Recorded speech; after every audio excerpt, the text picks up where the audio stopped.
To show today's precipitation percentage on your lock screen on Samsung Galaxy S24 Ultra, you have to add precipitation widget to the widget bar on your lock screen. To do so, swipe down the top of the screen and then tap setting icon. Scroll down the screen to find wallpaper and style. Tap wallpaper and style and then tap the lock screen thumbnail. Tap widget bar. Scroll down the widget screen. Tap weather and then tap precipitation widget to add this widget to the widget bar. Tap done button to save the change. To see the result, go to your lock screen.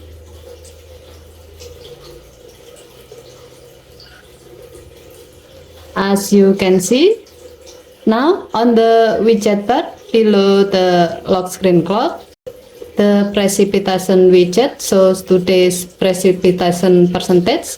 In this case, it shows 5%, which means 5% of the forecast area will see rainfall.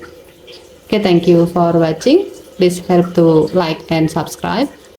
Have a nice day.